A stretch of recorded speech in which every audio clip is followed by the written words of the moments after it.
మేడ్చల్ జిల్లా జగద్గిరిగుట్ట పిఎస్ పరిధిలో దారుణం జరిగింది. ఆన్లైన్ బెట్టింగ్లకు అలవాటు పడిన ఓ యువకుడు డబ్బుల కోసం మహిళలను హత్య చేశాడు. ఖమ్మం జిల్లాకు చెందిన నిహారిక, దేవేందర్ రెడ్డి దంపతులు జగద్గిరిగుట్టలో నివాసం ఉంటున్నారు. వారికి దూరపు బంధువైన శివమాధవ్ రెడ్డి తరచూ ఇంటికి వచ్చి వెళ్లేవాడు.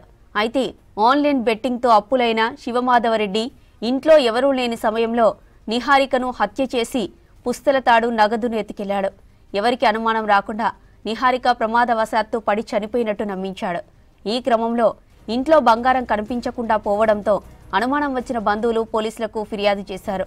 కేసు నమోదు చేసుకున్న పోలీసులు శివమాధవరెడ్డిని అరెస్టు చేశారు.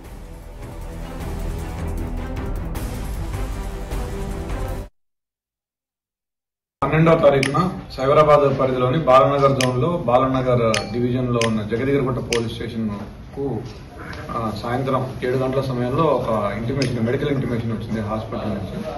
దాని సారాంశం ఏంటంటే, ఒక యువతి 21 సంవత్సరాల గల నిహారిక అనే యువతి మరణించింది.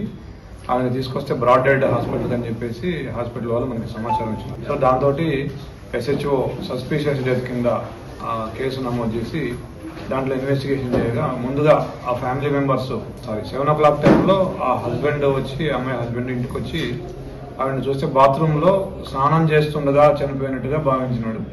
అతనికి కూడా ఎక్కువగా అనుమానం లేకుండే, దాంతో ఆవిడ హాస్పిటల్ తీసుకుపోయినాడు. అక్కడ హాస్పిటల్లో మాకు సమాచారం వచ్చిన తర్వాత మేము ప్రశ్నిస్తుంటే అతను కూడా ఇంటికి వచ్చి మళ్ళీ ఇంట్లో చెక్ చేసుకున్న తర్వాత ఆ అమ్మాయి బంగారం మిస్ అయిందని, తర్వాత మా అధికారులు కూడా ఆ శవాన్ని నిశ్చితంగా పరిశీలించి పోస్ట్ మార్టం రిపోర్ట్లో కూడా మేము చూస్తే అది హెడ్ బోన్ ఫ్రాక్చర్ ఉంది. తర్వాత థ్రాట్లింగ్ చేసినట్టుగా గుర్తులు కూడా ఉన్నాయి గొంతు మీద. బంధువు అవుతాడు ఇతను, దూరపు విలేజర్, సేమ్ విలేజ్. ఇతనికి 23 years ఉంటాయి. పక్కపక్క వీధుల్లో ఉంటారు, ఒకే ఊరికి చెందిన వాళ్ళు వీళ్ళిద్దరు.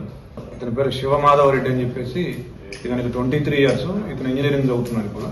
ఇతనికి ఇటీవల కాలంలో దాదాపుగా ఒక 7 లక్షల వరకు అప్పులు చేసినాడు. ఈ బెట్టింగ్ కి ఏవియేటర్ అనే ఒక బెట్టింగ్ కి అలవాటై అప్పులు చేశాడు. అంతేకాకుండా ఇతనికి ఒక గర్ల్ ఫ్రెండ్ ఉంది. వాళ్ళ మదర్ దగ్గర నుంచి కూడా చైన్ కూడా తీసుకొని దాన్ని కూడా తాకట్టు పెట్టి ప్లెడ్ చేసి ఒక 85,000 రూపాయలు కూడా తీసుకున్నాడు. ఆవిడ కూడా ఒత్తిడి చేస్తా ఉంది.